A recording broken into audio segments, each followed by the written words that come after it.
Fellow challenge lovers, welcome to The Challenge Historian, where we dive deep into all things MTV's The Challenge, past, present, or future. If it's happening in the Challenge universe, then we are here to document it. I am your host and dedicated Challenge historian, Jacob Hollabaugh. Thank you so very much for being here with us today. On today's podcast, we continue the 2022 Challenge Series Rewatch by covering Season 4 Extreme Challenge, our longest season to date, meaning there is a whole bunch to get to and to cover. One quick housekeeping note before we dive right on in, and that is, if you're listening to this, it's probably Monday or sometime after that, because these episodes are now going to start coming out every Monday morning, first thing Monday morning. Few behind-the-scenes reasons for that. We don't need to go through all of them, but it's just going to work a little bit better with my personal schedule, as well as hopefully you, the listener, eventually when we get past the first 9 seasons, which I've covered over and over, are unfortunately not yet available publicly. Once we get to the 10th season and beyond and you're able to rewatch and binge these right along with me, I think it'll also help to give you that weekend to do so right before then an episode drops on a Monday. And eventually when other challenge shows come back on and air live and we're doing recap episodes of that, which will be midweek or later in the week, it'll just all fit a lot better with everyone's schedule. So from now on, one a week. These will drop first thing Monday morning. So you're listening to Season 4 today. That means next week we'll hit Season 5, 6, 7, and on we go throughout pretty much the rest of the year to get through all 37 plus seasons of this wonderful, wonderful show. So that is your one housekeeping note. And as always, please hit that follow, subscribe button so you don't miss any of those episodes or other types of content that might be coming. And if you are enjoying these rewatches, these recaps of old OG seasons as we work through them, and you want more and more detail, remember over at our Instagram page at Challenge Historian, you can find all episodes, every single episode recapped on our Instagram story, as well as on my personal Twitter account at Jacob Hollabaugh. Use the show notes to spell the name. So if you want further detail than these season recap pods, you know where to get it over on the social channels. But with that, that's all we've got before diving on into Season 4 Extreme Challenge. So let's kick things off by diving into where the Challenge as a franchise was way back in 2001, heading into this 4th season. State of the Challenge way back January 2001. We were heading into the debut of our 4th season. At this point, kind of maybe dropped the moniker. The Real World Road Rules Challenge. Extreme Challenge was still there. The name was definitely in some flux. Most of the time, this is just referred to as Extreme Challenge, but it still was in all promo, in the setup, actual format of the show, Real World vs. Road Rules, and in the opening little bit. I don't know the word I'm looking for here, but the opening credits. There we go. Real World Road Rules Extreme Challenge. So we're heading into our 4th season and our 3rd straight. That is that Real World vs. Road Rules 6-on-6 based format.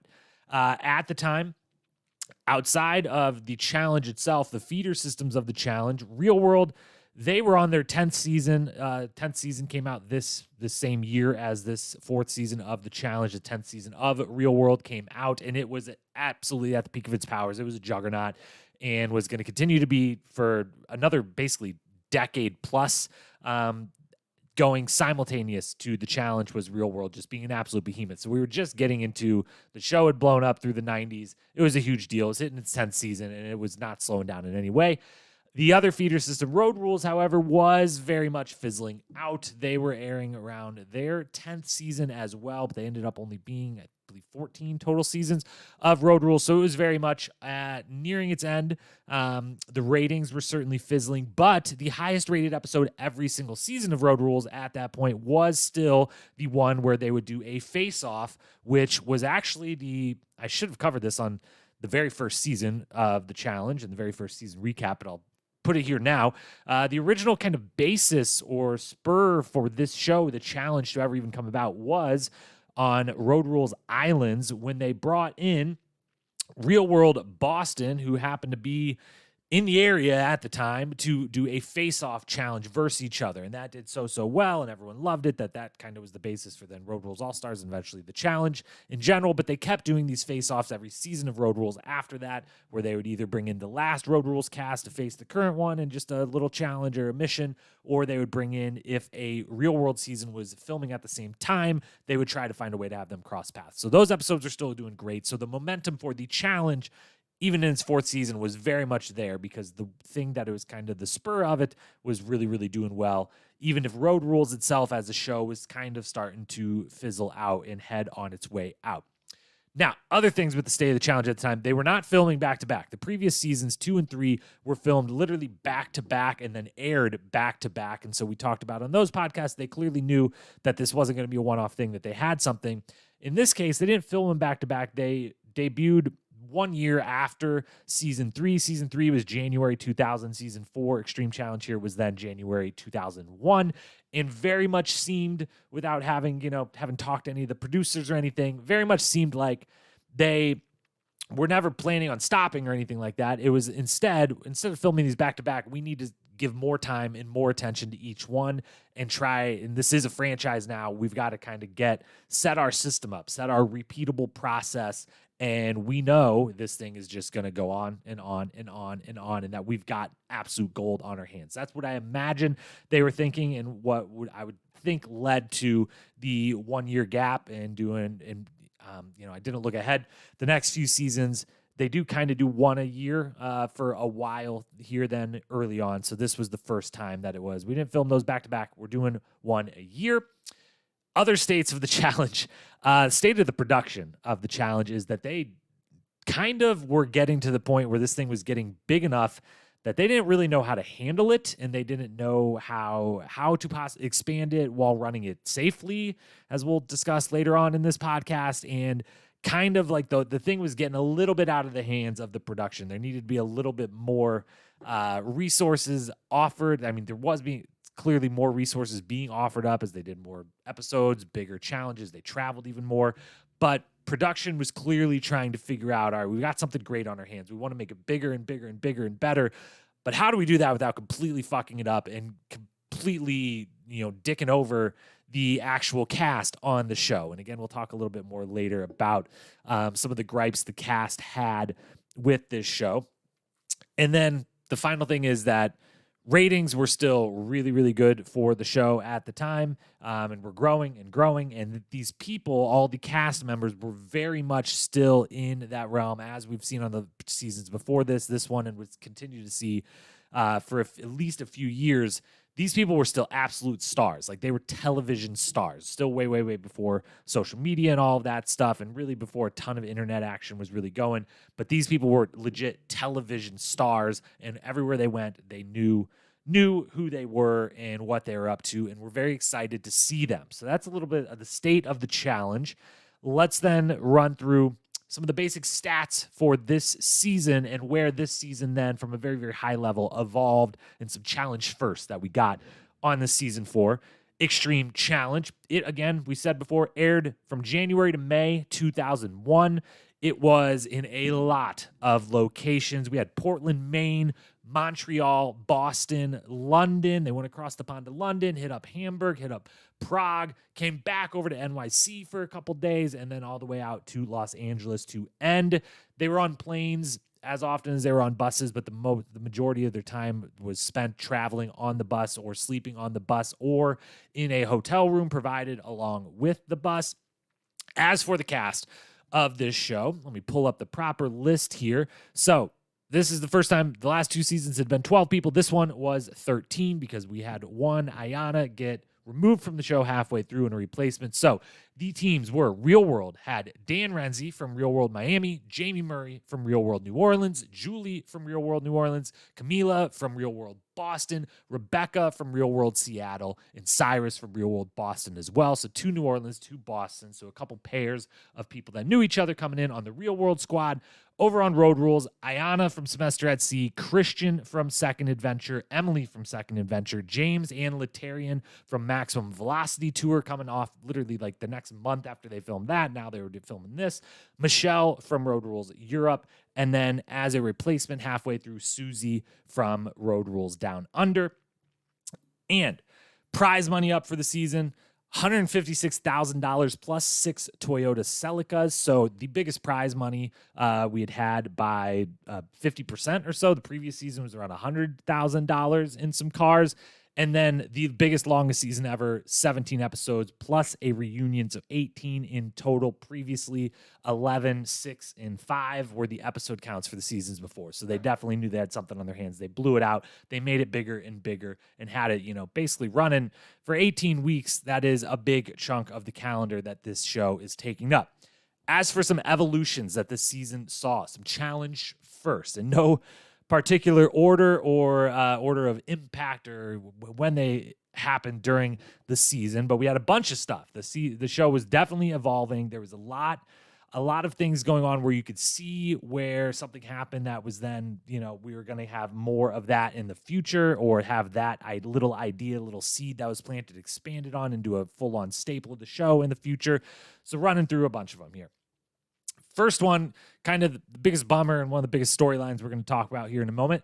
First time someone got kicked off or sent home, which was Ayanna, which was a very controversial setting and situation, which we are going to talk about when we get to the storylines here momentarily. That will be the first one we discuss. But that was the first time that had happened, that production had to decide to do that. We had the buses themselves they were staying on were by far the nicest we ever got. This was the final season that the buses were a thing, and that the traveling extensively was a thing. And the buses were incredibly nice, especially the double deckers they had over in London. And they always also had a hotel room wherever they were staying. They had their buses. They were sleeping on the bus for the most part, but they always had one hotel room that they were all sharing where they could go shower and things like that, which I do not believe was part of the previous seasons or was part really of any Road Rules seasons. We said they had more episodes, more money, so that was definitely an evolution of the show, of them realizing, hey, people love this. Let's make it a little longer. Let's give them more money. Let's have sponsorships like the Monster.com sponsoring all of the checks at every single one of the daily challenges. Speaking of daily challenges, we got our first ever, not our first ever eating challenge, but our first ever eating gross animal parts challenge, which obviously nowadays is a staple of the challenge. It's a multi times per season staple of the challenge. It's going to come up in every one of TJ's finals. It's probably going to come up in a daily challenge somewhere throughout the season, if not multiple times. This was the first time ever that we got, I believe they never described exactly what it was, but it was brains of some kind or another that they had to eat during one of the challenges this season. We had text message clues. That was another evolution. The previous seasons we'd had really, there was no host either. I guess this all kind of goes in tandem.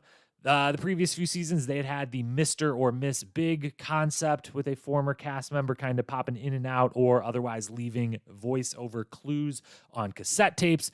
This season, they had voiceover clue every single time from a different cast member from one of their previous shows every other time. So we heard from 15 different people from different Road Rules, Real World seasons, leaving a clue. But with those clues, they would listen to it, and then they always had their little cell phone with them where they would get a text message clue. The text message clue obviously would become a staple of the show for many, many seasons to come. So this was the first time we had that. First season with a reunion. Shout out Mark Long, one of the two hosts. Sorry to the other hosts, but it is important to document that Mark Long makes another appearance in the challenge world as one of the hosts of the reunion. First time we had that concept. First time we had a crossover with another reality show outside of Real World or Road Rules or MTV, and that was the Survivor crossover with Ramona from Survivor 1, Survivor Borneo, showing up at the first episode and last episode as the quote-unquote mayor of the first and last challenges of the season. So I know we're in the midst right now of the launch of Survivor CBS, and we've had a few seasons of the MTV version of the show with Survivor folks and other CBS people coming over.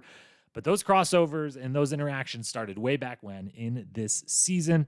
And finally, the last evolution of the show to touch on is just that the confessionals The number of confessionals didn't take a significant jump, although they did take a jump. It went up to about 36 confessionals per episode, where the last 2 seasons were around 32, which I know doesn't sound like such a huge jump, but when they're a 20-minute episode, to have 3 or 4 more per episode is a bit of a jump. And just in general, the idea of the confessional as the narration of events evolved a big way in this season, where in the past they were just they were commentary for sure, and they were meant to be fun and witty.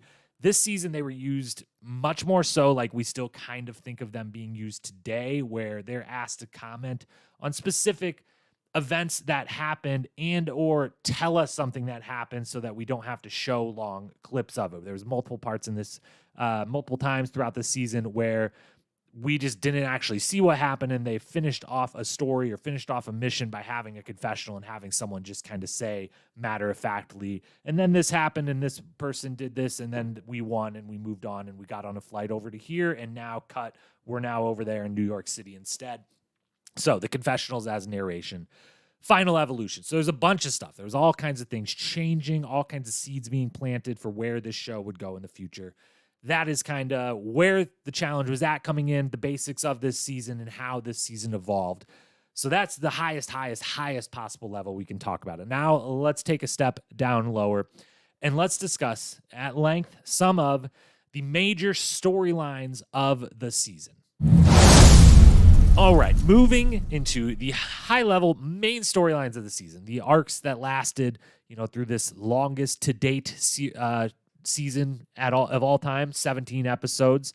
Even today, this is, not in quite runtime now that we've gone up to 60 and 90-minute episodes, but as far as total numbers of episodes, 17 plus reunion, it's one of the longest ones in the history of the show, and at this time, it was by far the longest one, coming off the season before being 11 episodes, going to 17 in a reunion. It's a lot more time for a lot more things to happen, a lot more stories to take place, a lot more smaller 3 to 4 episode arcs versus a full season arc, but we still got some things that were, the heavy storylines from episode 1 to the end. And we also had a couple moments that were definitely the inflection points of the season, or the moments that, when looking back now, 20 years later, like we are right now, if you were to say, just sitting amongst challenge fans and you bring up Extreme Challenge, what do you remember? What comes to mind? First thing, there are a couple specific moments and incidents that come to mind for sure. And so we're going to talk about all of those. And the one we have to start with is the biggest one, the one that if you were sitting around with a bunch of other challenge fans and you brought up Extreme Challenge, potentially in a group of challenge fans that are a little bit on the older side as far as the challenge fandom is considered and had been watching and remember anything about this season, the one thing I would think that would be remembered most of all is Ayanna getting sent home on the 6th episode, and that being just kind of a big inflection point of this season, and a very kind of some muddy waters to wade through, and kind of a complicated situation that took place, and definitely became a bit of an eye-opening experience for, again, without ever having talked to anyone that was a producer on this show, very much seemed like an eye-opening experience for the production side of things to say, this is the type of stuff that could happen on our show, and how are we going to react and respond to it? What are we going to do about it? What, if any, rules should we have in place? It's just a very impactful situation for the series moving forward and for the franchise, and was definitely kind of the seminal moment of this season that I will likely think of first when I think of this season. So let's talk about it. We posted a little bit about it on Instagram when we did the episode recap of episode 6, which is the entire episode talks about this situation. It doesn't have any daily challenge. Anything else is just this, the departure of Ayanna, or eventual departure of Ayanna after this confrontation that happens. And as I said on the Instagram, I didn't post any clips or really many thoughts or anything there because I thought it deserved more time and nuance on the podcast to discuss a little further at length versus the other majority of this show when recapping over on Instagram feels a little more appropriate to, just have a couple captions and a couple videos. This, not so much. So let's get into it because, again, it really is the seminal moment of the season, or kind of the biggest, the moment that'll be remembered the most, more or less. And it is a very complicated one, and one that the eventual decision that was made is not something I agree with. Even, acknowledging that obviously I'm watching this 20 years later and, having an opinion on it. And who knows what I would have done in the moment if I was the production or anything. But let's just go through it. So quick run through of a recap of everything we know to have happened based off what we are shown and what we hear from all the castmates in the moment and in their confessionals, everything like that. Don't have in a little bit from the reunion. A little bit extra context was added then, but outside of that, I haven't talked to anyone associated with this. So we only have the information we were given in the show, which is this is the kind of stitched together timeline of events that happen. First, in the 5th episode, and I'm guessing in the kind of week leading or so in real time leading up to the eventual bigger incident, is that we have Christian, who is from Norway, and Road Rule, I forget which Road Rule season he is on without it right in front of me, but not from America. English is his second, maybe even third language, and especially American English being a little different as far as our terminology and slang, and certainly American culture and race in America being something very foreign to him, not being from or living here in the States where most of the rest of the cast comes from, and the show is, not always filmed in, but is kind of based out of, it's an American show. And so there's a couple times that are brought up in the 5th episode where he, hears something that Letarian or Cyrus or someone else in the cast might say or talk about, and he kind of regurgitates it or tries to fit in by saying this or that. And he, multiple times, it is brought up in the 5th episode that he says very insensitive, very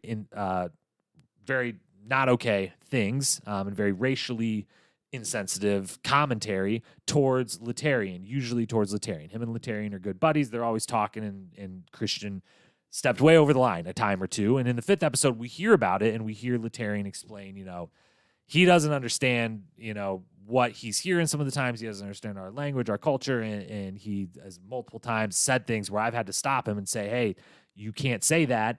This is why that is offensive. This is why that's super wrong and super messed up that you would say that. Like, it's a good thing you said it to me. You're a friend who's kind of understanding the situation going on here. Like, don't say that stuff ever again. And especially, like, it's a good thing you didn't say it in front of our other Black cast members who, you don't have as close of a relationship with, who might not react as like kindly as I'm reacting to you right now. And so we get some acknowledgement that there's some issues going on here, but that Christian is very, very sorry for the instances, and he is just trying to learn. And then episode 5 actually ends with a very nice, lovely moment between Christian, Letarian, and Ayanna about the three of them sitting on the bus together, and Letarian and Christian commenting, Letarian goes as far as to say, I've never told a guy this before, but like, you're the best thing about this trip. I just love talking to you so much. I love like learning from you. And Christian says back to them, and clearly in a kind of a nod to some of the previous situations that we've heard about via confessional, of saying, I'm so appreciative of you guys. It means a lot to me to be able to be with you and learn from you, and, everything, the friendship we've built and all this. And it's just really, really heartwarming moment. And then we open episode 6, and it's like, uh-oh, something really bad went down. And what really bad went down stitched together is all the guys go out to the club for the night. They're there all night long. They come back 5:30 in the morning. They come on the bus. Christian, James, and Letarian are kind of shooting the shit, busting each other's balls, and, cracking jokes. And as Christian says in one of his confessionals, he is called a white boy by Letarian, and so he instinctively just thinks and throws something back and ends up using a slur, dropping the N-word. And that is super not okay. That is super fucked up. Can't do that. Absolutely not. And Ayanna, who has been awoken by these 3 drunk guys coming back at 5-something in the morning, hears the slur dropped, immediately gets up, confronts Christian, and there's some sort of physical altercation. And again, later acknowledged that there was at least one full-on punch thrown. And then Ayanna departs, and we kind of spend the entire next day, or the day of, because it's basically dawn when this all happens. Ayanna leaves for the day. She goes a different way. She comes back that evening, talks with production. The cast and Ayanna never, in production altogether, never have a discussion. The Road Rules team has a couple different discussions together. The Ayanna and the producer have discussions. Very oddly, we literally like hear it's partial confessional, partial.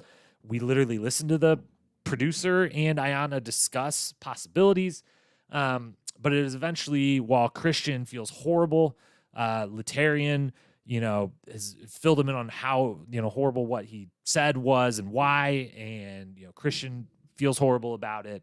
He, the reasoning of him being foreign and not understanding and having heard someone else say it. So he thought it was okay to be said and needed to be taught and explained to why it is not okay for a white person to use that word. And why someone would react so poorly to it, especially given the fact that it was someone who was being woken up by a bunch of drunk idiots at 5 a.m. So he feels horrible. He does not want anything to happen to Ayanna. The rest of the team doesn't want anything to happen to Ayanna. And so production talks with Ayanna a couple different times, and they eventually come to the decision that she's going to be removed from the show. And there is an attempt to say, they ask her multiple times, "Are you sorry? Is there any chance this would happen again?" And she doesn't back down from the fact that she is, one, not sorry that she did any of it, which she has no reason to be, to start throwing some of my opinions in there. And then two, the messy part is that because she won't say "I'm sorry," they try to figure out, do we have to worry about this happening again? And it seems very clear that they, from the outside, when you're just watching what the little bit of it they're showing us, that they probably don't, because, the person who said the horrible thing that is absolutely not okay to be said and is super duper hurtful, you never excuse something like that, even in remembering that this all happened in 2001 and we're talking about it, 21 years later. You still have to be able to take the context in and know that some of the people in the moment, that opinions should be taken, the strongest, feel like this wasn't malicious in any way. It was a complete and utter fuck up on his part, but it wasn't, it's not going to happen again, which means we don't have to worry about any reaction to something like this happening again. But the end result is Ayanna goes home. And it doesn't sit well with me. I have no idea.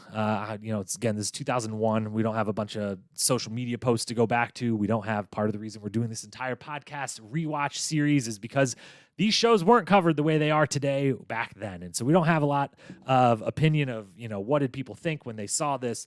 But I would be guessing, and I would hope that most people would think, regardless of the context of the situation of the person saying it, the fact that a racial slur was used by a white person, and the end results is that a black woman is removed from the show, just doesn't sit right. Even knowing everything that goes on in between that, even knowing that, hey, they have a rule about, or they kind of seemingly have maybe put in some sort of zero tolerance policy on physical violence because of what happened in the season prior, where Piggy hit Los, or allegedly hit Los, but then was confronted about it by production. She's like, "I didn't do it."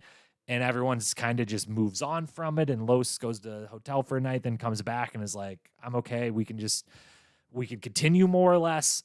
Maybe they have a policy in place, but it seems like they have no idea what to do during this. This is one of many times throughout the season where it seems like production is very much figuring it out on the fly and very much doesn't know what to do, how to handle it.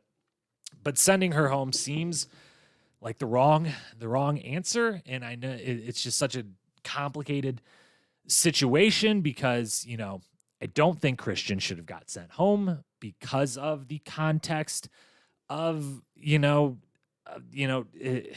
just such a weird topic. Like, should someone get home for saying something extraordinarily offensive and completely in the wrong, regardless of the context? I don't know if I would say that they should. There should be some sort of repercussions, but I don't know if if it was 100%, it was very clear this is malicious, yeah, remove that person from the show. We have examples of that later on in the challenge, the history of the challenge, specifically on Dirty 30, for instance, where I think someone should have been removed from the game because of the malicious intent behind their very racially charged and insensitive and wrong words and actions. This doesn't feel like that necessarily, and so I don't think Christian should have been sent home. And especially that decision, if anyone should be weighing in on that, it's kind of his other cast members. And, like Letarian comes very much to his defense of, this is a good person who made a big fucking mistake, and he's learning, and we're teaching him. And we can tell, because when something like this happens, he corrects it based on what we're talking to him about and, how bad he feels. So I don't think he should have went home. And I understand making a zero tolerance policy on physical violence, but it doesn't feel like Ayanna should go home either. I know, if she punches someone, if that, if the policy is zero tolerance, it's zero tolerance. But this was an era of the challenge that was living in the gray area. Again, the production didn't really have any rules in place. They didn't really know what they were 100% doing.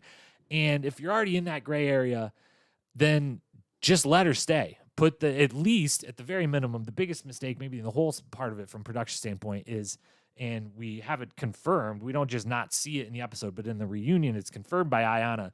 They never got to have the whole team and production the main producer in a room together to talk it out. She had a couple conversations with Christian when she came back later that day.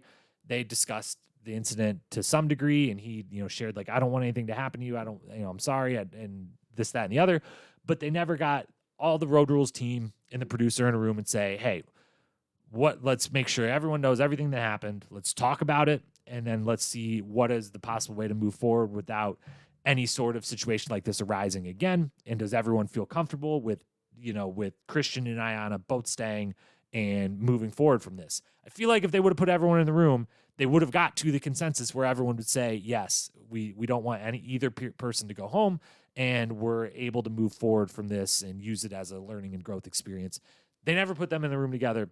They eventually send her home, and it just doesn't sit well, and it sucks, and it's definitely a learning experience for people, for the audience. It was definitely a learning experience for Christian and the other cast, and, to, have race come up in such a way like this, and to have, the violence between cast members come up, and just the whole scenario is learning experience for them, learning experience for us watching even 20 years later. I'm watching this, learning a bunch, and just kind of, trying to wade through my own thoughts about this very complex situation, and how much context should or shouldn't matter in a situation like this, what the gray area is, what the policies should be, things of that nature. And the show certainly learns a lot from it, we're going to continue through the rest every season of the show. There's unfortunately a lot of touchy, difficult subjects that we're going to have to wade our way through. This is sadly not, it's one of the first real big ones of this magnitude, but it is certainly not the last. And there's certainly a lot of, as we've called them in past podcasts, warts on the history of this show that, it's a show that reflects society in a lot of ways, and society sure shit ain't perfect and has a lot of warts of its own. And so when you're putting that on screen, that's going to happen sometimes, and how you deal with it is really what's going to kind of be the testament of the show or not. And sometimes they have dealt with it very well. Sometimes they have really, really dropped the ball and dealt with it pretty horribly. And in this first real big instance of it, I feel like they dropped the ball a good bit, and the wrong decision was made. And wish Ayanna would have been there at the rest of the season.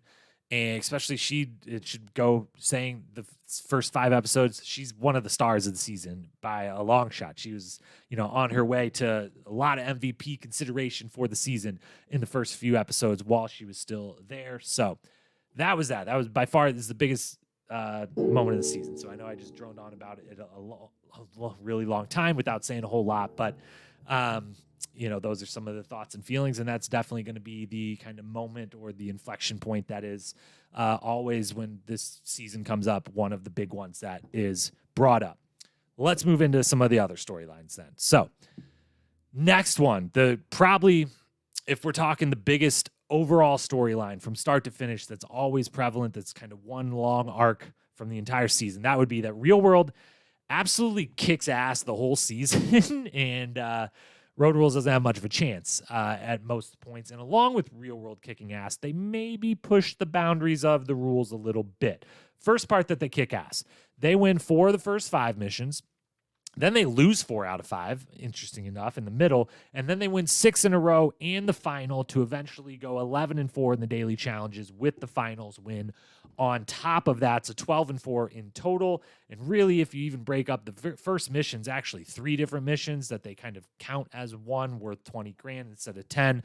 They won 2 out of 3 there, so 13-5, however you want to break it down. They absolutely dominate the season. And of the 4 that they lose right in the middle, when they lose 4 out of 5, 2 of those 4 are won by Christian by himself. Single individual performance where it's a daily that allows for one person to do so well that the rest of the team can completely drop the ball and not get any points or do anything, and someone can win. The rollerball one, Christian just pretty much does everything that's worth points for his team. And then the Skywalk daily challenge, Christian literally is the only one that makes it across of anyone and scores more points than the entire other team combined for his run. So 2 of the 4 they lose on a single individual performance, not even a team to team. So 12-4 on the season, pretty incredible. They absolutely kick ass. And for that kicking ass, they're good sports 90% of the way. In the story of the season, it's kind of Real World's off to this great start, and then Road Rules is feeling bad. They're all bummed out, but then they win that 4 out of 5. And when they're winning that 4 out of 5, it's like, it's the most fun of the season because everyone's having fun. Real World's still having fun. Road Rules is having some fun now. And then they go back on that the winning streak / losing streak, and Road Rules just gets depressed and upset and bummed out. And it really kind of brings the whole energy of the episodes and the season in total down a whole lot.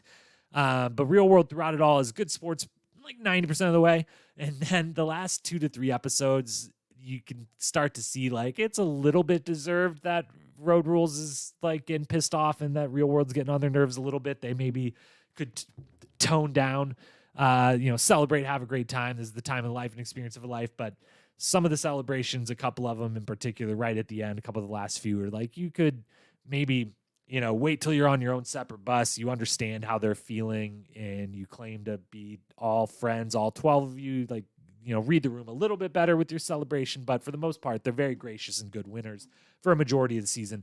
But they are part of the issue, the tension between the two teams, and the part of the reason where Road Rules gets even more upset and depressed kind of as the season goes on and they lose and lose and lose. And that's mostly led by James, who is the youngest member of the cast by far. He's 20, I believe, at the time of this airing, early in his college career, and very competitive person that just really doesn't like losing a lot and drives a lot of the kind of tension competitively between the two teams. But also, part of it is driven by the fact that Real World maybe bends the rules here or there. There's 3 big instances of it, although it's alluded to it maybe happens even more than that. The very first mission of the entire thing is called Ring of Fire. They have to bungee jump into literally a ring of fire on a lake while holding a bunch of these little balls, inflatable balls. And the more they hold, the more points you get. And starting with person number 1, Real World kind of goes to the side and says, we can deflate all these and crumple them up, and then we can stuff more in our hands and our mouths and everywhere that we can hold them. And it takes a couple runs before Road Rules realize what they're doing. And they're like, hey, yeah, I guess that's not against the rules, but it doesn't really feel like it's in the spirit of the contest. But now, like, if you're going to keep doing it, we'll do it too. And, they end up losing. Then there is a mission where one of the many steps of the mission or parts of the mission is a rappelling forwards down a wall where it's, I believe it's called house running, but you're supposed to keep your feet on the wall of the building as you rappel down it and walk/run your way down. And Emily versus Julie is one of the matchups. Emily is way, way ahead, and then Julie just straight up drops herself. She does not keep her feet on the wall. She just drops as fast as the line will let her, and the safety people will let her drop all the way to the bottom, hits the bottom, and ends up winning by like half a second. A huge commotion ensues. They end up calling no points awarded. They offer a redo. Emily won't do it on principle and pride or something of that sort. And it's a whole mess, but it's the second big instance of like, you guys are really, that one was kind of actually said in the rules, and you're kind of going against it. And then the big one at the end, late in the season, there's a paintball mission. They have to do a human shield. The other team shooting you while you're a human shield. 2 people shield 1 person. You run through this course. At the end of the course, you're running right up towards where the 2 shooters for the other team are, and you tap an end goal. And it's your time to run there, plus how many times your person that you're trying to guard from getting hit, how many times they get hit adds to your time. So they don't want them to get shot. And Road Rules is running first.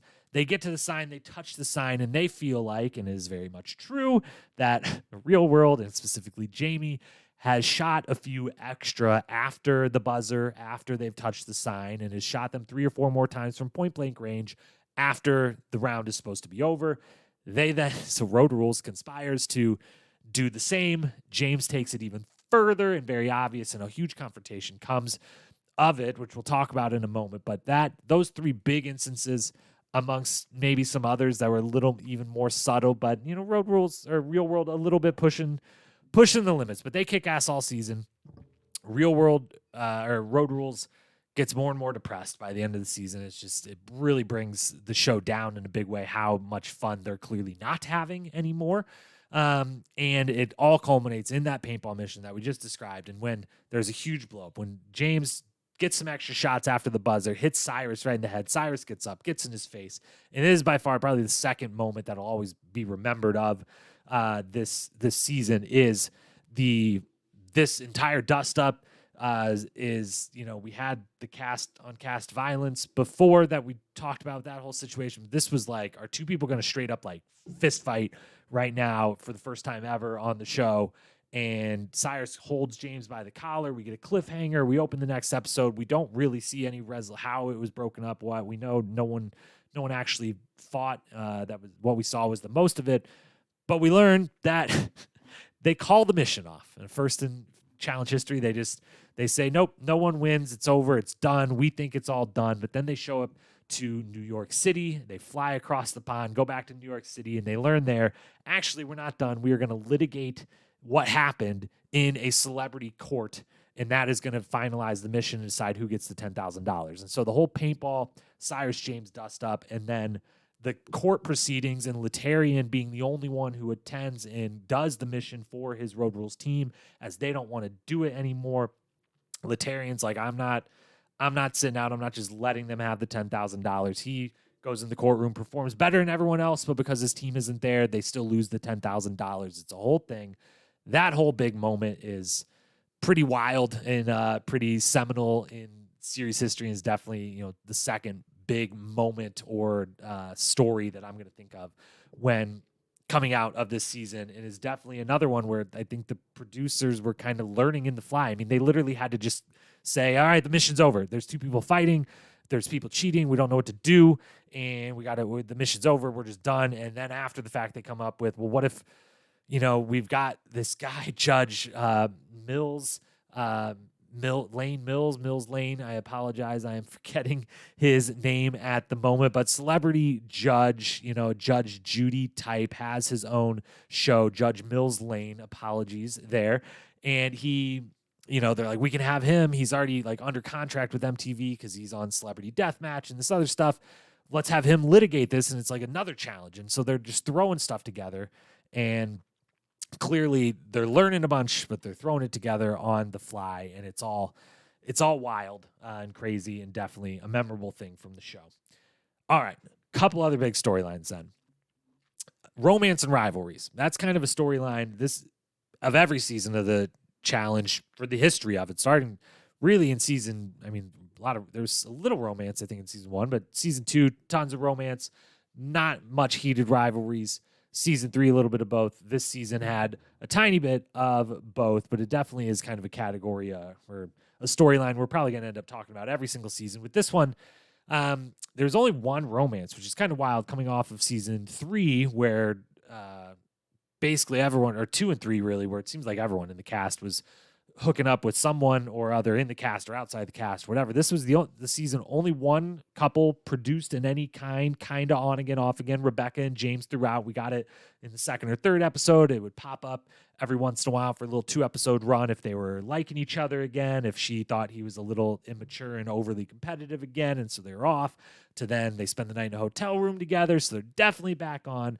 We get the whole Rebecca James thing throughout. They also get what I'll see if this holds true, but I think is maybe the only time I can remember in challenge history, they get like a 2-minute montage at the end of one of the episodes that is just a montage of their relationship, seemingly from the entire show, all episodes, all time frame involved, where it's like 30 different little 2-second clips of them at this dinner, cuddling in this bus, or walking together in this place, and all this stuff. It just is kind of out of nowhere, like little montage about them that I don't remember having seen before on any other seasons. The only rivalry we get, the real rivalry we get, is Julie versus Emily, who I guess a lot there behind the scenes. We don't hear about it until kind of in the middle, really just the episode where they then have the confrontation over Julie potentially cheating unknowingly in the repelling mission. And we see them butt heads, but by the reunion, they're good. They say they're all squared, no problem there. There's kind of a Jamie versus James in the background rivalry. It's not a rivalry, but there's kind of the first like 6 episodes, especially until it becomes Real World's just completely dominating, and that's it.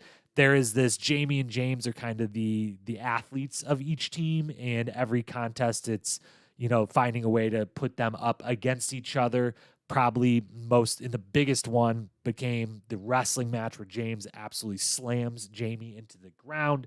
But Jamie Murray, who goes on to be a 3-for-3 challenge champ, we will discuss him a little bit later, but that's kind of brewing in the background. They never really bring it to the foreground. And then the only other romance really is the bromance between Christian and Latarian. Again, we talked a little bit about it before, that, educating each other, Latarian educating Christian a bunch, in a bunch of different important ways, and just how much they seem to, over and over, it was brought up how much they enjoyed each other's company and were kind of the linchpins where each of them at different times felt a little bit on the outs with their own team, but they always, could come together and talk it out. When Latarian decides to do the Judge Judy-esque litigate the paintball mission, Christian's the only one on his team that comes to him and like tries to have a real heart-to-heart and say, like, the team doesn't want to do this. I get that you want to do this. What should we actually do here? Let's respect each other's opinions. So those are the only romance and rivalries. Then a bunch of celebrity cameos. That was a theme of this season and a major storyline. I can't even believe how many different celebrity cameos there were. We've had a few huge ones in the previous couple seasons, but they just really upped the budget and the number in this season. We have LL Cool J and Chris Klein, and I apologize, I don't remember your name, the director of the movie Rollerball, when they do an actual mission on set of Rollerball, and LL Cool J and Chris Klein are there the whole time with them. We get Upright Citizens Brigade with Amy Poehler and crew there to host a mission with Tina Fey as a guest judge. We have U.S. soccer players, 2 men, 2 women from the U.S. Olympic team, including Landon Donovan, who is like maybe the most famous male U.S. soccer player ever, possibly, especially at the time. They show up. We have Jay Cochran, skywalking guru and legend, and then Judge Mills Lane, celebrity judge, as we said. So they're all over the board. Every other episode, it seems, we get some sort of celebrity cameo. And the final then storyline to touch on is, we've mentioned it a couple times before, but just to kind of run back through it and point out a couple different specific things, is that it's pretty clear through the whole season that production doesn't have any idea what the hell they're doing. And with respect to them who are, dealing with this burgeoning franchise, this show that's trying to get bigger, and that is very much a revolutionary, might be strong, but, is a brand new thing. This doesn't really exist in the world. Survivor and Big Brother and Amazing Race started around the time the 3rd and 4th season of the challenge were coming out. So no one else was really doing anything like this, and putting all of this together, and, especially going from 6 episodes to 11 to 17, and going from like 4 or 5 missions to 10 to 15, and a final mission is a lot going on in a short couple years time frame. and probably a pretty shoestring budget, even though they were knowing how successful this was. So there's a lot of reasons why they might not have been doing the greatest job, but we discussed obviously the handling of the Ayanna removal. I said before I didn't agree with it, but even regardless of agree or disagree if she or Christian or anyone should have been removed, is that they clearly in the moment had no idea what to do, and they were figuring it out on the fly. And that's a learning curve a show like this maybe has to go through in this stage of, there's going to be stuff we're not thinking of, like the real heavier stuff, the difficult scenarios that we might have to have some rules or regulations about, or some processes for this is how we handle this type of situation. They got to have that situation before they realize we got to know how to handle it, but they didn't know how to handle it. The paintball thing, as said before, that they just called a mission off in the middle of it because they had no idea what to do with two cast members getting in each other's faces, looking like they're going to get physical, with both teams openly cheating. And then from the reunion, we find out that they're pretty candid in the reunion. The reunion is it's the exact same setup as reunions still are now. The whole cast was there. The two hosts ask some questions. They take some fan questions. Some of it's interesting, some of it's not. But this one, they're very much, there's no like fake drama of anyone going in thinking like, oh, they're gonna ask me about this one thing with this person. I'm gonna make sure to make a big old scene because it'll get me a bunch of time on the reunion. They're very genuine, and one of the most genuine moments in it is Dan starts talking about maybe they didn't feel so trustworthy of production, and then everyone kind of encourages like, it's cool, you can say this, and like everyone kind of echoes his sentiment, but they pretty openly say they didn't feel safe in the missions. They didn't feel that trustworthy. By about midway through the experience, they were wondering every time they showed up who was going to get hurt that day, if what they were doing was safe. They mentioned that there was a lot of injuries we weren't seeing from, I believe they said, Cyrus got hurt at one point. Camila tore some cartilage in her knee. I think Cyrus's was a back or shoulder, and someone else had a back or shoulder. That was the other one. But they were pretty much saying almost every mission, someone was getting hurt in some way. And as we watched it, I commented in a bunch of my episode recaps that like the rollerball mission, super duper unsafe. They were tasked with not just rollerblading, but rollerblading on a hilly, fast, wild with jumps course that is literally made for a movie where it's all professional stunt people doing all of the rollerblading and crazy shit. And there was a lot of people falling, and it was really dangerous. The paintball mission, they're shooting people with paintballs from literally like 5 feet away at the end of it, and it just very painful, very not the safest thing in the world. They do a Tough Mudder course in it. It's not called Tough Mudder. Maybe the inspiration for Tough Mudder came from they used to do a Tough Guy challenge that is just a long run with muddy obstacle course along the way. There's some areas they're falling from rope courses during it from like 10, 15 feet in the air, just falling kind of to the ground, nothing underneath them. And there's one real bad fall Julie takes where I have no idea how it isn't, she just broke an ankle or a foot or a leg or whatever. They bungee jump multiple times in this season, and every single time the person has to instruct them like, this is where you can fall, this is what you can do, and this is if you do this other thing, you might be really unsafe. There's ways to do this where we're going to get really, really hurt that just seem not great. So the safety standards aren't really there. And then the final thing is there's an episode this season that only aired one time ever, and then was stripped from the world forever to be after that. It was never available again anywhere else. It is never going to, I would assume, available anywhere. And I guess it's just too controversial to air. It was the description that we know from Wikipedia is that they had to dress up like famous couples at a fetish club in Germany.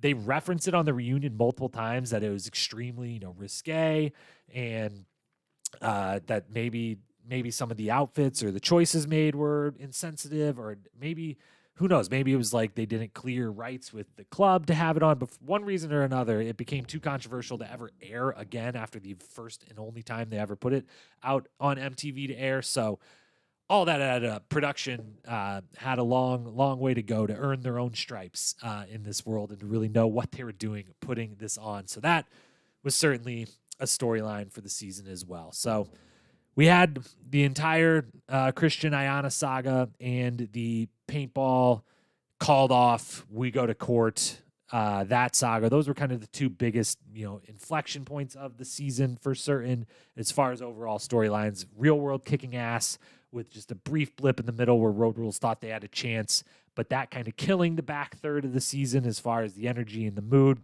Very little in the romance and rivalry, tons of celebrity cameos in production. Really not knowing a whole lot what's going on. Those are the things that I will remember this season for on a little bit higher of a level. And so with that, then, let's move in and talk about some actual super detailed, specific things that we might remember this season for, or hopefully remember it for, and do so by handing out our hardware for a best quote, a best moment, the best daily challenge episode, season MVP, and of course, we've got to grade the season and put it in the Pantheon for all time to come. So let's move into our awards segment. All right, we've got the theoretical hardware lined up in front of us on the desk. We're ready to hand out some trophies. We're going to start with the best quote of the season. We've got 4 nominees. The first one in chronological order here is going to be Ayanna, who absolutely was crushing the confessional booth early on in this season while she was still on the season with us. Gave some of the best confessionals, gave some of the best quotes. My favorite of hers was with regards to a mission they were doing in Boothbay Harbor, Maine. Shout out Boothbay Harbor, personal favorite place of mine. Oddly enough, I was blown away when I saw this little coastal town in Maine that I am familiar with shown on the challenge. Never knew that occurred there, but they're doing a fisherman-related series of games as a mission there, one of which is they had to run a relay race across a bunch of lobster traps in the water, and you had to run across it, and of course they were going to kind of sink as you ran on them, so you're going to fall. It's going to be fun and funny for us watching, which it was. But as far as strategy goes for running across these lobster traps, Ayanna knew exactly who she needed to channel in that moment, so let's hear her and her thoughts on that now. Looking at these crates, I know that this is not going to be a competition of brawn, but it has to be a competition of brains. Have to be light on my feet as if I was Bruce Lee. Be like water. It's exactly what needed to happen there to run on water. You got to be like water. And Ayanna definitely actually, I think, was maybe the second or third best person at that particular thing. There's only one person, I believe, that it was Jamie, that made it all the way down and back without falling in this. And Ayanna nearly did. So channeled Bruce Lee very effectively in that moment. Next one then is James, who young brash guy, as we mentioned a few times before. And he, during a mission where they have to spend the night in a naval base where they are, of all things, learning to fix leaks on a submarine, which they then have to literally do a scenario where a submarine floods with them in it and they have to fix the leaks as a mission, is truly wild. They have to spend the night. He and the other guys on Road Rules, they kind of butt heads and try to go against some of the lights out rules. They end up doing push-ups in the hallway, being ordered around a little bit extra, this, that, and the other. And James doesn't really like it because he doesn't like authority. He doesn't think authority likes him, and that's unfair. And he drops a quote that is a quote I'm sure you've heard before because it's been said many, many times in history. Most of those times it's said it is downright wrong. I will personally say I have probably said this in my life a couple times when I was around the same age James was at this time as well. And while all types of people might say it, usually it's the young men that might be the ones who say what James says here. So let's hear that now. I'll listen. I think they'll listen. Here's a problem with me. It's not that I have a problem with authority. It's just usually authority has a problem with me. Again, if you're saying I don't have a problem with authority has a problem with me, it's a good chance it's a you problem. It's not 100% guarantee. It could be authority's problem, but it's, in this case, not so much. And in most cases, including when I probably said this in the past, it probably was more of a me problem and a you problem, this one. But moving on, our third nominee is a non-cast member. This is always, all these awards are always open to cast and otherwise anyone that appears in the episodes. It's a higher bar for a non-cast member to clear to make it into a nomination for an award. But whatever bar exists, it was cleared by a mile by Jay Cochran, the skywalking extraordinaire, one of the many celebrity guest cameos this season. He comes in to teach them how to walk across a wire 100 feet up in the air, 70 feet across. And everything he says in his time is just amazing. He is just your typical hard-ass, hard-nosed, tell it like it is, brutally honest, no sugarcoating allowed anywhere near him type of coach and guy. And we're just going to play a string of different things he says because everything that comes out of his mouth in his time on the show is just impeccable. And he has every one of these cast members absolutely shaking in their boots over the prospects of what they're going to have to do walking across this wire. So let's just hear a bunch of stuff that Jay said. Welcome to your next challenge. I want you to pay very close attention this afternoon because your life, physically, will depend on it. Stiffen up. Because when that concrete hits you tomorrow, you're going to stiffen up.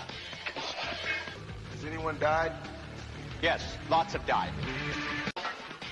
Jane, seriously, of course we're going to have a cord attached to it. Right? Excuse me? What are you talking about, a cord? In case something happens, you don't want to die, right? What part of no is it you don't understand? Jay, you would have your students do this, right? So, I mean... Or wouldn't I? Your students do this on the first day, though. Like, a day practice, and you have your students do it. So Excuse me, my students didn't ask to take the challenge. The excuse me, my students didn't ask to take the challenge is in reference to a long discussion where they have not been told what safety gear, if any, they will have. And Jay convinces them upon them asking, we will be obviously like a harness or something, right? And he convinces them, no, you will not. You will either do this or you will fall and die, which is incredible.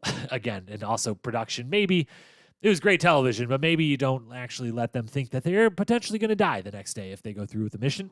Moving on, our fourth and final nominee is Susie. Susie joins us late in the season. She is the replacement for Ayanna. She, honestly, and by her standards, which would eventually go on to be in seasons past this one, a Hall of Fame level candidacy, a Hall of Fame level challenger from Susie. Not a lot from her on this debut season coming in late, but one thing that we get from her is a couple great quotes early on about how her team, who she's interacted with for a few weeks at the time, episode 12, that this quote comes about, maybe is a little bit more about the friendships and the experiences than about winning the money, which is what Susie's kind of came in to do. She's there to win money. So let's let her explain that now. Because I don't think the best part's the money, but the experiences and the people. You know, I'm hopefully going to take that with me the rest of my life. Maybe Yeah, but if that's what you want, then that's great. But that's not my goal here. I think it takes guts to be like, this is what I'm here for. And I'm bitter and jealous, and I want their money. Gotta love the honesty. Always gotta love the honesty. And hey, I would be right there with you. The experience sounds great. The friendships sound amazing. But I also, I kind of want the money along with it. So props to her for saying that. But also, in the longer version of that, not just that quote, but the conversation that precludes that quote, she mentions how her team's just not very competitive. And I've got to ask, Susie, have you met James? Have you talked to your teammate who is by far and away the most competitive person there? It's literally one of the biggest storylines of the season is how overly competitive he is. Anyways, those are your four nominees for quote of the year. And as much as I want to give it to Jay for everything he says in his entire performance, I'm going to give it to Ayanna, light on my feet like I'm Bruce Lee, mostly as an award for crushing the confessionals and crushing the show for the short time that she was there. So Ayanna gets the quote of the season. And now we'll move on to the moment of the year, moment of the season. I keep saying of the year. This case, it works because there was only one season this calendar year, 2001. But moment of the season. And 5 nominees here. The first one, episode 8. There's a bubble blowing contest between Dan and James. It is truly wonderful. It is amazing. All of these moments that we're going to list for all the quotes that we just said and all these moments we're about to say are all depicted on the Challenge Historian Instagram at some point during the episode recap. So if you want to see all of these in clip form, you can go there, save them all as highlights. So go to the actual profile page and there's 2 different highlights because there's so many dang clips for Extreme Challenge Part 1 and Part 2 where you can see all of these. And I behoove you got to go watch episode 8. The bubble blowing contest between Dan and James. They're just the 2 of them sitting on the bus together. And Dan's blowing some bubbles. He's got some little, that you'd get at like kid's birthday party, little bubbles in a bottle that you can blow. And he's blowing some. And James is like, let me try that. But I can blow a bigger bubble than you. Of which Dan, knowing both what's funny and entertaining for him personally in the moment and for us watching, as well as knowing how overly competitive James is, decides, yeah, James, you can try to blow a bigger bubble than me, but before you do, let's make a little wager. Maybe we wager having to strip and streak around the 2 buses. How's that sound? And the whole experience, aided by the fact that James then, his attempt to blow a bubble leads to 0 bubbles at all. But Dan's performance during it is just virtuoso performance. He is hilarious during the whole thing. He knows exactly. He's got a little, a cat holding a string above a cat, just toying with him, knows exactly how to push James' buttons in a funny way, they're both having a great time during it.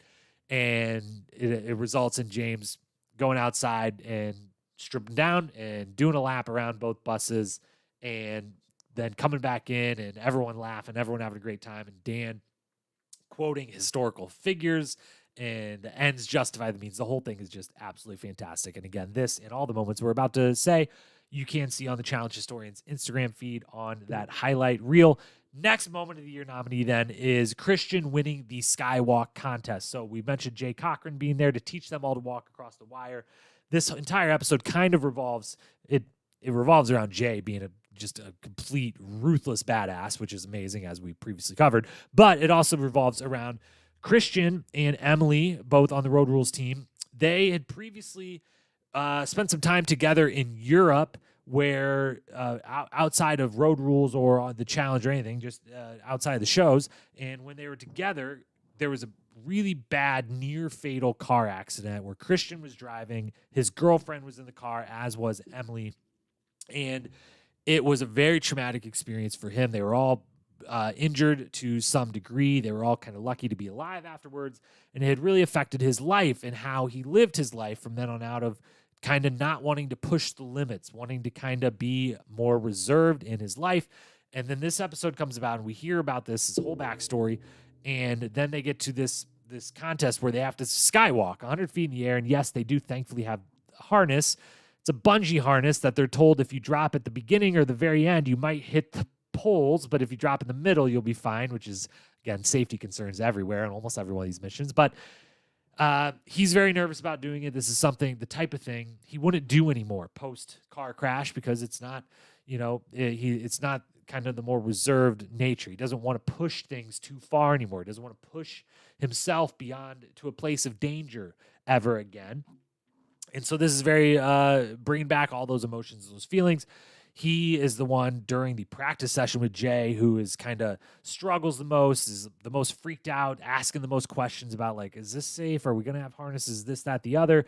And then they get to the actual contest, and he's the last one to go. Production did do a couple things right this season, and they clearly staged this a little bit to, like, let's make him last, so maybe we get lucky with the storyline. And then they did.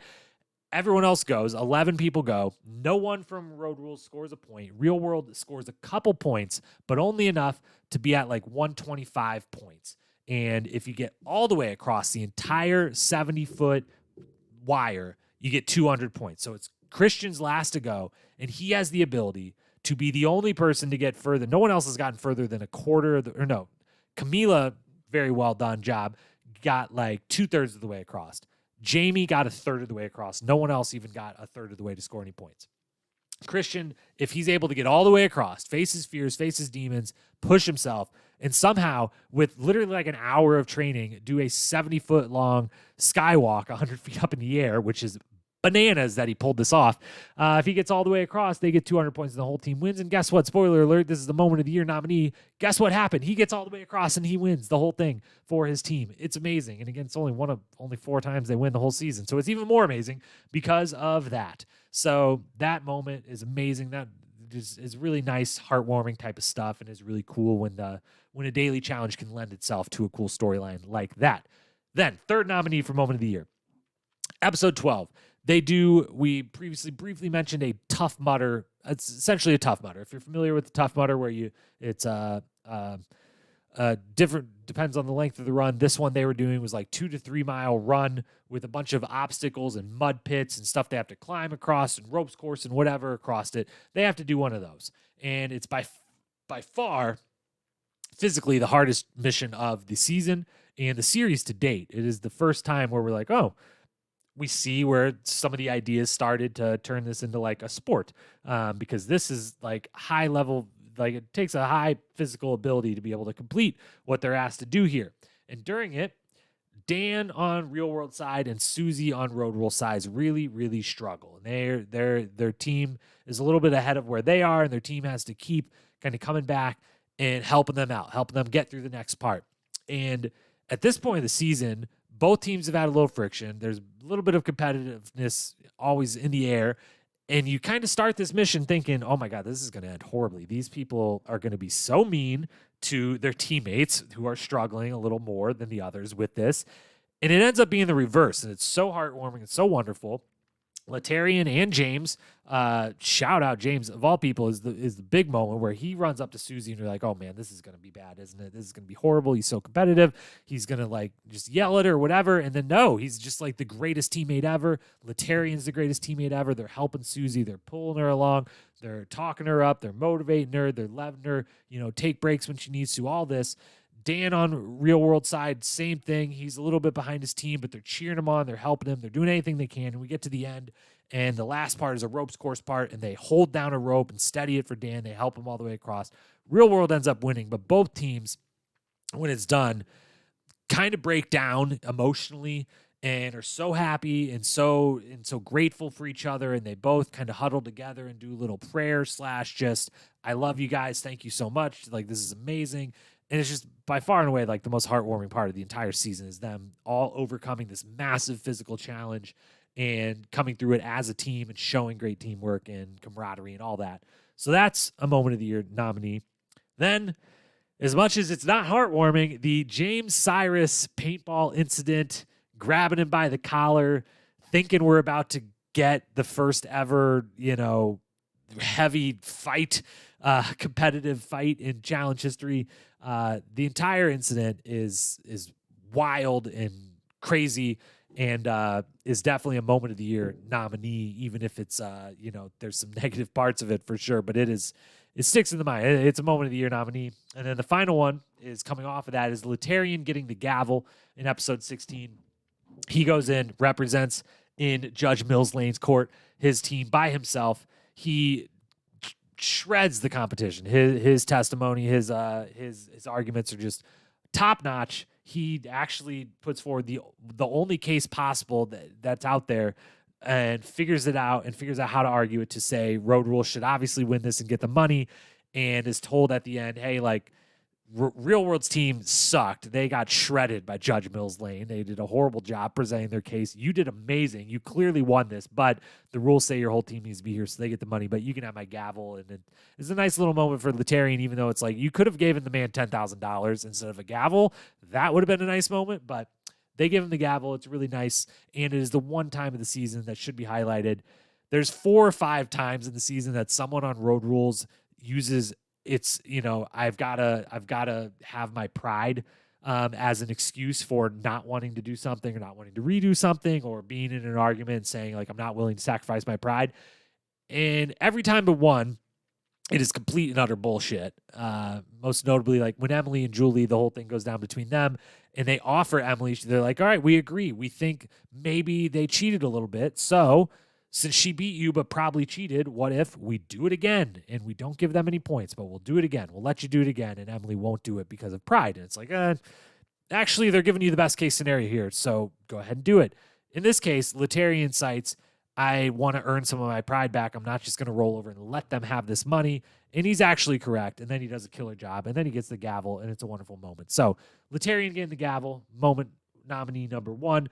The Cyrus James paintball incident, nominee number 2. The teamwork on display during the tough guy, Dan and Susie across the finish line. That's moment number 3. Christian winning the Skywalk contest, number 4. And the bubble blowing contest between Dan and James, number 5. And of those, it just far and away, it might be the smallest of moments, but those are usually the best of the season. In this case, it certainly is so. The bubble blowing contest between Dan and James is just maybe my favorite moment of the first 4 seasons in general. I just love everything about it. It's so unbelievably wonderful. And again, you can go see it on the Instagram page if you would like to watch that in full.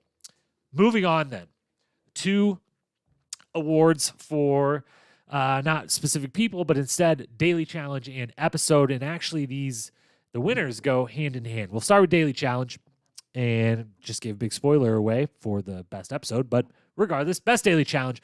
5 nominees. Episode 5, which is Rollerball Resurrection, where they do the roll on set at Rollerball. That daily mission takes up most of it, but that episode is a highly rated episode as well. Quickly, don't know why I didn't do this before, but pulling back up the episode ratings here so I can discuss them as I go through these on the fly podcasting at its best. But that is the nominee number 1. Then we've got episode 8, which is Human Foosball, which came in at actually, we don't have those grades in front of us. So Human Foosball that was when the U.S. Olympic soccer team showed up. They think they're going to play soccer. Then they play soccer, but a foosball version. It's one of the best daily challenges of the season. Far and away is the easiest one to know. Like, that's a nominee. The moment I saw it, it was like, I don't know what the rest of them are going to be, but that one's a nominee.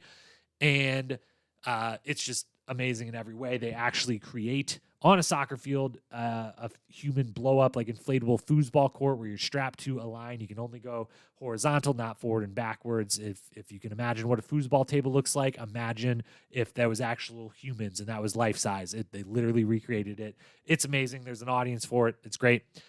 Episode 10, then, third daily challenge nominee is Bring It On. They do a cheer contest, a legitimate cheer contest. It's at Boston University, I believe. And they have to do a theme, a chant, and a full-on dance routine with like tosses and flips and stuff. And both teams absolutely crush it. They're both kind of amazing and blows me away how good they are, even though one of the teams feels like they do shit. Blows me away. So good. And obviously the Bring It On reference is always big, 90s kid here. Bring It On. Love that movie. Love that franchise as well. Fourth nominee for the best daily challenge is The Breathtaking, which is the Skywalk contest that we have referenced multiple times now. And then the episode 16, Operation Human Shield, which is the paintball / courtroom drama daily challenge. All 5 of those. And then special shout out to, we referenced it before, but I've just got to point it out again. And we'll just add it as a 6th nominee, is the daily challenge that on the naval base where they had to substandard, they called it, where they had to spend a day learning how to fix all different types of leaks in an engine room of a submarine and then get put in a fake engine room of a submarine and tested on their ability to fix leaks by having a bunch of them spring out and doing an actual like drill that real Navy folks that spend time on submarines would do to practice to be able to save their lives. They actually had to do it, and it's just wild and insane and crazy, and I can't believe that they had them do it. And I don't know at what point, this is the 3rd season in a row, they kind of have a challenge or two that are like a job-esque thing where like, yeah, we're going to go learn like a real technical skill and then apply it in the field or whatever. And this one's kind of the most wild of all of them. They all both end up in a engine room, 5 feet filled with water where it's called off when they eventually are going to drown. And so that's when their time ends basically. So shout out to that one. It may be a 2nd place, but it doesn't quite win. The Human Foosball is the best daily challenge of the season, far and away. It is so much fun. It's the perfect mix of takes athletic ability. There is an athletic element, a physical element to it. There is a strategic element to where you're going to place your people on this thing that you're just seeing for the first time and where people standing, which will impact what. Some of the positions turn out to not be impactful at all. Others make all of the difference. And then it's silly and it's funny and it's fun and it causes drama and it causes the people kind of wrestling each other for positioning. It's just everything you'd want in a daily challenge is on display, plus the celebrity cameos, plus the live audience. Human Foosball is the best daily challenge. Moving on then, kind of spoiled it, but the best episode, 4 nominees, episode 5, Rollerball Resurrection, episode 8, Love and Foosball, episode 11, The Scariest Mission of All Time, and episode 15, Downward Spiral. Most of these all are episodes that take place are the things we've previously talked about. Downward Spiral, episode 15, is the first part of the paintball debacle, and also features the first ever eating nasty stuff, the torture mission daily challenge, which is wild. And they have to do a bunch of stuff, but has a bunch of challenge first, like the eating gross stuff, and then has this confrontation over the paintball. Episode 11, Scariest Mission of All Time, is the skywalking mission we've talked about at length now between Jay or Christian and everything that went down. Rollerball Resurrections, when they're on set of the movie It's wild, crazy, and is also the episode that kicks off the James and Rebecca romance. But episode 8, Love and Foosball, is by far the best episode of the season. It's the highest rated. No episode of the season cracks into my A rankings or A ratings, but B plus is as high as it got. Episode 8, Love and Foosball. It featured the best moment of the season that we just discussed, the bubble blowing contest. It features the best daily challenge of the season that we just discussed in the human foosball.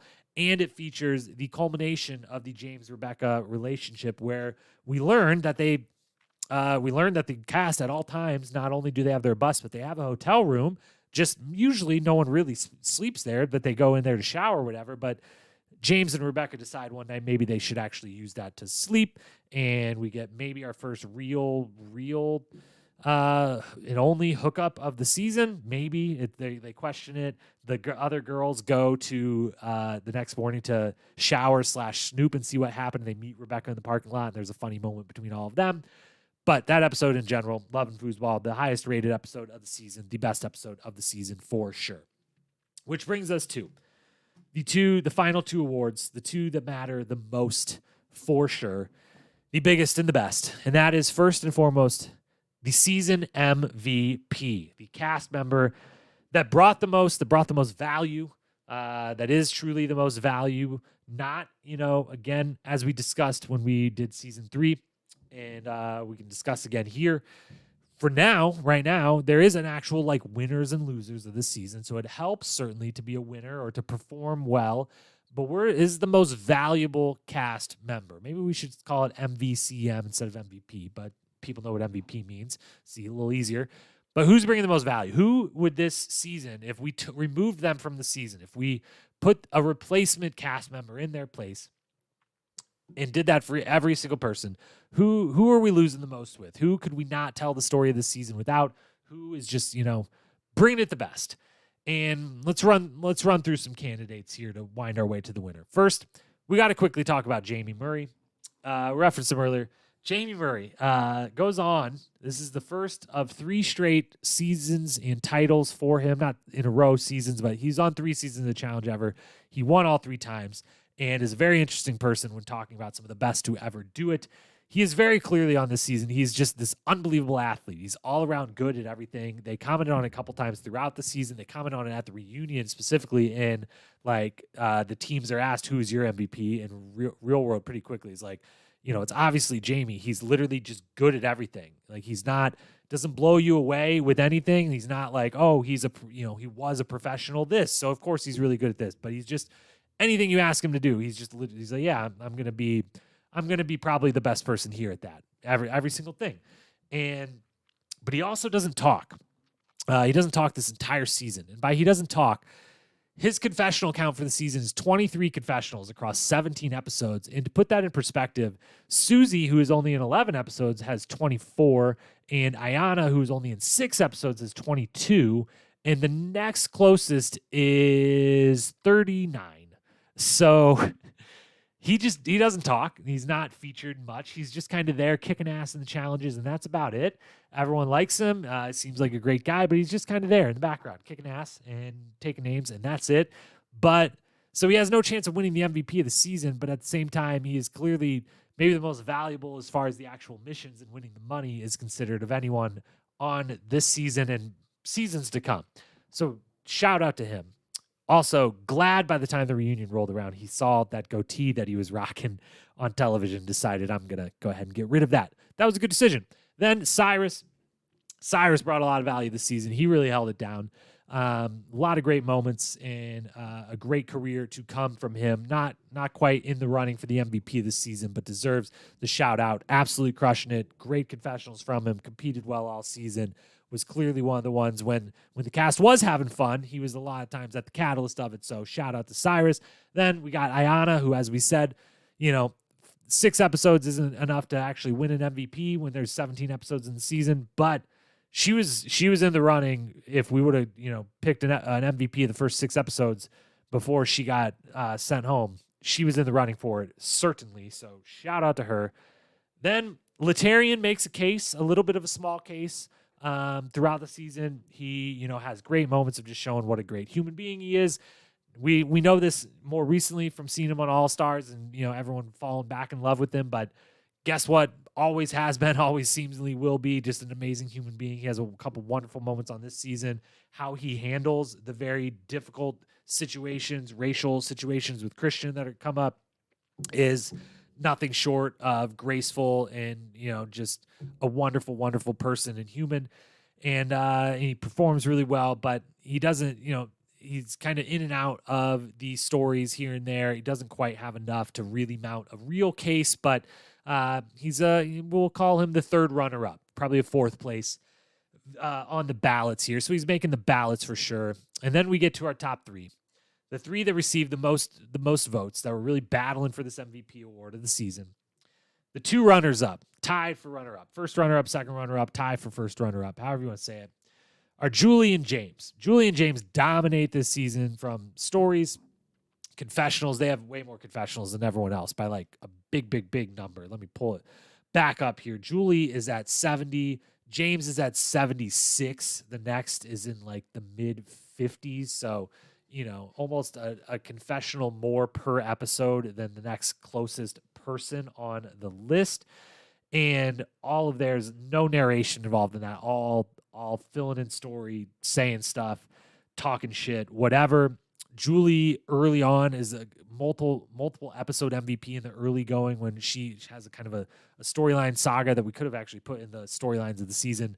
She is kicked out of BYU for her participation on The Real World and now The Challenge for breaking code of conduct, and that's a big rift between her and her family, and we see some phone calls between her and one of the dean of students at BYU and her family and this, that, and the other, and she's really kind of coming out of her shell and learning how to live in a world that isn't the kind of very small communal family and church related world that she grew up in and lived most of her life in. So she's dominating a lot. She causes, conflict between the two teams at times. She's hyped up at every one of the daily challenges.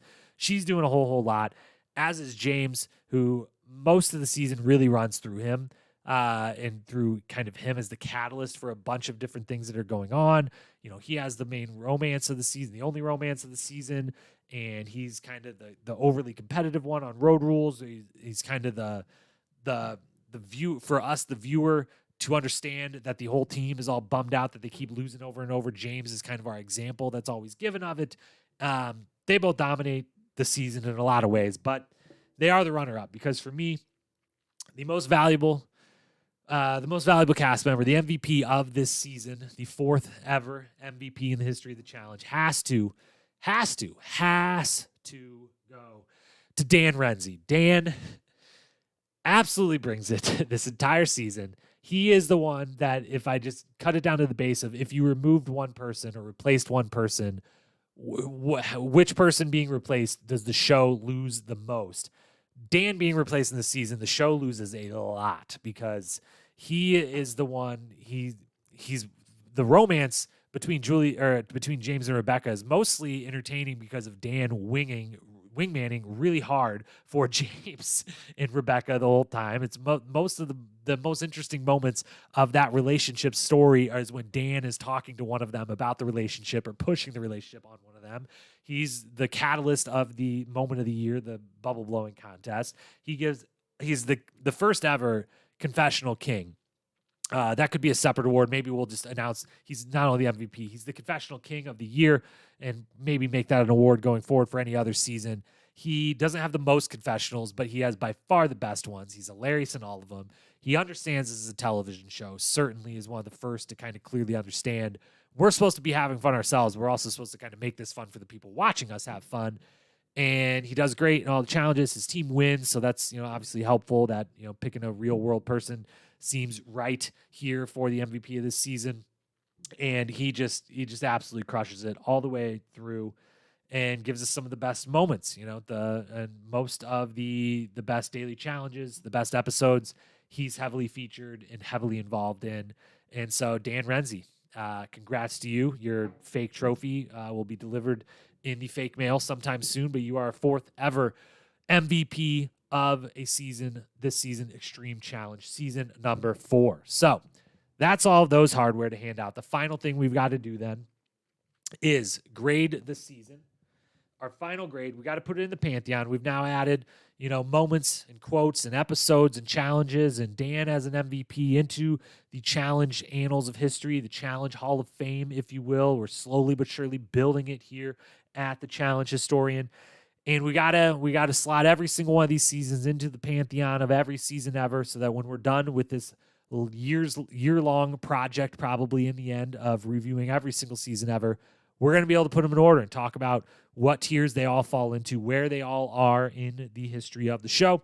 So with this one, as we've done with the last few, there's 4 subgrades that add up kind of to an overall grade. We'll go through each one here quickly. The female cast. This is probably the worst female cast we've had of the first 4 seasons. We're grading it out at a C. It is exactly average. There's some good things. Really enjoyed Camila's, contributions. Julie is definitely, adding a lot to the show. Ayanna, while there, was adding a lot. But Susie, who maybe goes on to have the biggest career of any challenge career that is of any of these female cast members, is kind of not doing much in this inaugural season of hers. And we just don't really get a ton across the board from the female side of the cast this season, which is in contrast to the last few seasons where it's been kind of opposite of this. So C on the female cast. The male cast, I'm going to go B+. This is a very solid cast. We get Cyrus, we got Jamie, we got Letarian, we got Dan, obviously, as the MVP of the season. We got James, obviously, as one of the kind of cruxes of the season, the main people of the season. We got everyone pretty much on the Christian, obviously adding value. Everyone on the male side is bringing something to the table and coming to the forefront at one time or another in stories and in the episodes. So really, really great cast, a couple of which would go on to have pretty memorable runs on the challenge outside of just these memorable seasons. So B+ for the male cast. The sport grade, putting at a B. Just because there's more doesn't mean it's all great. There's some really amazing stuff, and then there's some really not very good stuff. So there's a high variance as far as how the missions and daily challenges went. But some of it was amazing, and definitely the physicality is up. And I liked a lot of what we saw, and a few big-time highlights for sure, like the foosball, like the submarine challenge, all that, the dance-off, everything. So sport grade, we're giving it a B, and a show grade, a B-, because, having the biggest moment of the season and the kind of the highest level, the most memorable thing be a real kind of negative bummer of a situation with Ayanna getting sent home, grades low on the ability of the show aspect of this. As always, we do sport and show, kind of split the show in half. There's kind of the competition thing going on, and there's kind of like the reality show going on. And we get some really good stuff. It is in the B category, still means is good. It's well above average, but it's a B. It's at the lowest of that category, so it's a B-, which leads to an overall grade for the season. It's going to be a C+, which puts it at the bottom of the list so far of the 4 seasons, tied with season 1. A drop down from where season 2 and 3 had continued up. This is our first drop back down a little bit. It is teaming with potential. That is the thing. This season, if you did this season with same cast, same time, same challenges over multiple times, I think this is one of the lowest grades it gets. This is the lowest outcomes. Again, it's just kind of a bummer that the last 4 or 5 episodes, no one seems to be all that happy or having much fun. There's, the biggest moments of the entire season are kind of bummers, as we've discussed at length. And a lot of the episodes do, for those that complain nowadays that we see too much of the daily challenges and not enough just stuff happening in the house and, whatever random shit that people are doing. This season is already in a little daily challenge heavy. A lot of the episodes are 90% just the mission or daily challenge. Which is fine when they're super interesting and fun and there's multiple parts to them and it's like they're doing stuff for a day, then they're having out at night, then they actually do the challenge. It's great, but teaming with potential, a lot of really good moments, and still, again, C+ does still put it on the positive side of the spectrum, but just barely. And so while it's still a season I enjoy, I'm glad we revisited. I will revisit again in the future. It does come in at a C+. So that's where it is. It's official. It's in the annals for all eternity to come. In the Challenge Hall of Fame, that is where it will be marked from here on out. So that is Extreme Challenge Season 4. That is it for this podcast. Thankfully, because this was a 17-plus episode season, I don't have to be worried about the podcast that I just did being longer than the season itself, as I've had to worry about with the last few. So thank you so much for being here and listening to all this very long-winded recap of this still wonderful, even if lower-graded season of the challenge. Every one of these seasons is wonderful. There's maybe only one or two that we'll ever come across where I wouldn't say that it was wonderful or I didn't thoroughly enjoy my time watching. I thoroughly enjoyed this season. I hope you thoroughly enjoyed reliving it along with me here on the pod and hopefully over on the Instagram page at Challenge Historian. Thank you so much, as always, for listening.